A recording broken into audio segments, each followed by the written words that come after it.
1. It's high time men ceased to regard women as second-class citizens. This is supposed to be an enlightened age, but you wouldn't think so if you could hear what the average man thinks of the average woman. Women won their independence years ago. After a long, bitter struggle, they now enjoy the same educational opportunities as men in most parts of the world. They have proved repeatedly that they are equal and often superior to men in almost every field. The hard-fought battle for recognition has been won, but it is by no means over. It is men, not women, who still carry on the sex war because their attitude remains basically hostile.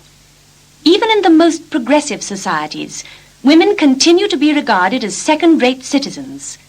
To hear some men talk, you'd think that women belong to a different species. On the surface, the comments made by men about women's abilities seem light-hearted. The same tired jokes about women drivers are repeated day in, day out. This apparent light-heartedness does not conceal the real contempt that men feel for women. However much men sneer at women, their claims to superiority are not borne out by statistics. Let's consider the matter of driving, for instance. We all know that women cause far fewer accidents than men. They are too conscientious and responsible to drive like maniacs. But this is a minor quibble. Women have succeeded in any job you care to name. As politicians, soldiers, doctors, factory hands, university professors, farmers, company directors, lawyers, bus conductors, scientists, and presidents of countries, they have often put men to shame. And we must remember that they frequently succeed brilliantly in all these fields, in addition to bearing and rearing children. Yet men go on maintaining the fiction that there are many jobs women can't do. Top-level political negotiation between countries, business and banking are almost entirely controlled by men who jealously guard their so-called rights. Even in otherwise enlightened places like Switzerland, women haven't even been given the vote. This situation is preposterous.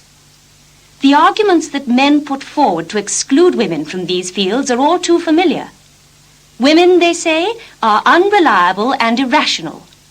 They depend too little on cool reasoning and too much on intuition and instinct to arrive at decisions.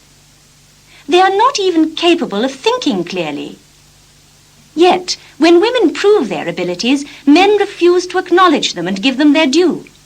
So much for a man's ability to think clearly.